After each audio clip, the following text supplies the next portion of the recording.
సామాజిక మాధ్యమాల్లో తన మీద తన కుటుంబం మీద రాసిన అశ్లీల అసభ్యకరమైన పోస్టులు రాతలపై విశాఖ 2వ అడిషనల్ సివిల్ జడ్జి న్యాయస్థానంలో దావా వేసినట్టు పలాస ఎమ్మెల్యే గౌతు శిరీష తెలిపారు. ఈ మేరకు ఆమె బుధవారం జిల్లా కోర్టులో వాయిదాకు హాజరై జడ్జికి తన గోడు వెళ్లబుచ్చుకున్నారు. అనంతరం మధ్యాహ్నం ఆమె మీడియాతో మాట్లాడుతూ గత 5 సంవత్సరాలుగా సోషల్ మీడియాను అగౌరవంగా అసభ్యకరంగా ఎలా వాడొచ్చా అన్నది వైసీపీ చూపించిందని విమర్శించారు.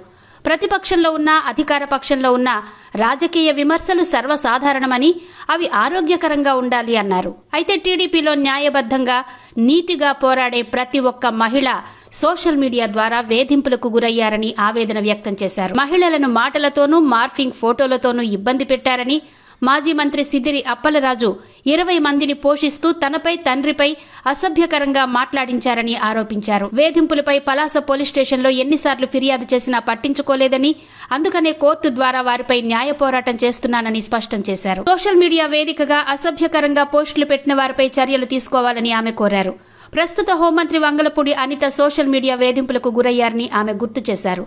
అనవసరంగా మహిళలపై అసభ్యకర పోస్టులు పెట్టిన వారికి తప్పకుండా శిక్ష పడేలా కోర్టులు చూడాలని ఆకాంక్షించారు. సోషల్ మీడియా పేరుతో వికృతంగా, అసభ్యంగా, అశ్లీలంగా అగౌరవం పరిచే పోస్టులతో టీడీపీలో మహిళలను అనివ్వండి, అలాగే అప్పటి ప్రతిపక్షంగా ఉన్న జనసేనలో మహిళలను అనివ్వండి, ఈ వైసీపీ సోషల్ మీడియా చాలా భయంకరంగా టార్గెట్ చేశారు.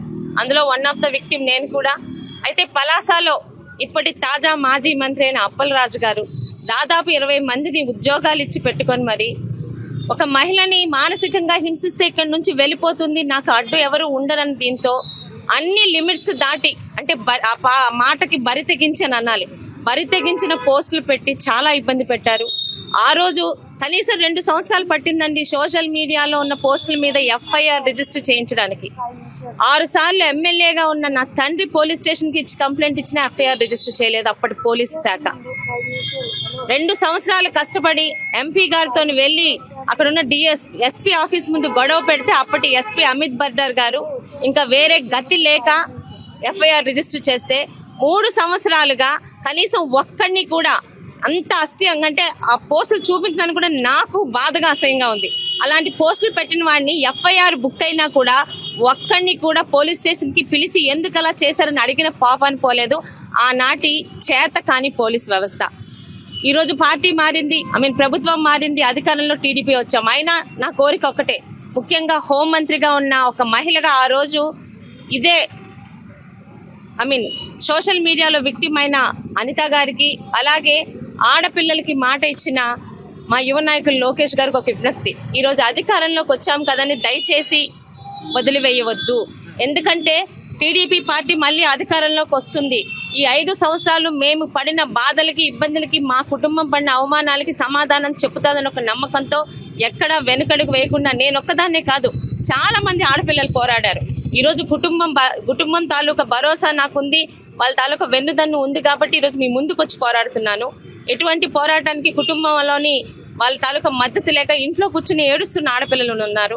వాళ్ళందరూ టీడీపీ పార్టీ గురించి ప్రాణం పెట్టి పనిచేశారు కాబట్టి ఈ రోజు మన అధికారంలోకి వచ్చామని వాళ్ళెవరిని వదలకుండా వైసీపీ సోషల్ మీడియా ద్వారా మహిళలని చాలా అసభ్యంగా లిమిట్స్ దాటి మాట్లాడిన ప్రతి ఒక్కరికి కూడా చట్టంలో ఒక మార్పు తీసుకురావాలని కోరుకుంటున్నాం. ఎవరైనా ముందు రాజకీయాలు మారొచ్చు, పార్టీలు మారొచ్చు, కానీ మహిళల మీద తప్పుడు వార్తలు, అసభ్యకర వార్తలు ఎవడు చేసినా వాడికి ఖచ్చితంగా పనిష్మెంట్ ఉంటేలా ఈరోజు న్యాయస్థానాలు కానీ మరి మన అధికార పార్టీలో ఉన్న ఎన్డీఏ ప్రభుత్వం కానీ ఒక చట్టం తీసుకురావాలని మహిళలందరి తరఫున పోరాడుతూ, ఖచ్చితంగా నా మీద తప్పుడు వార్తలు రాసి నన్ను, నా కుటుంబాన్ని మానసికంగా ఇబ్బంది పెట్టిన ఎవరిని వదిలేది లేదు. ఎన్ని సంవత్సరాలైనా ఈ రోజు పార్టీ మారింది, అధికారం మారింది, న్యాయస్థానం మీద నమ్మకం ఉంది. కొంచెం ఆలస్యం అయితే అయ్యవచ్చు, కానీ ప్రతి ఒక్కరికి పనిష్మెంట్ ఎలా ఉండాలంటే ఇంకా ఏ వెధవ కూడా అనవసరంగా ఒక ఆడపిల్ల మీద తప్పుడుగా ఈరోజు విమర్శలను మేము ఆహ్వానిస్తామండి. రాజకీయాల్లో విమర్శలు అనేది సర్వసాధారణం. మేమేమైనా పని చేయలేదా, ఏదైనా తప్పు చేపామో విమర్శించండి, దాన్ని సరిదిద్దుకునే ఏదైనా చేస్తాం, లేదా దానికి మేము రిప్లై ఇస్తాం. అంతేగాని ఏమీ చేయలేక ఆడపిల్లలు ఏమి అనలేరు కదా అని ఇలాంటి నీచమైన సంస్కృతిని తీసుకొచ్చిన వైసీపీ వాళ్ళని ఎవరిని కూడా వదలకుండా వాళ్ళందరూ చేసిన తప్పులకి తగినంత శిక్ష పడేలా చట్టం తీసుకొస్తారని, వాళ్ళందరూ కూడా శిక్షిస్తారని మీ అందరికీ కోరుకుంటున్నాను.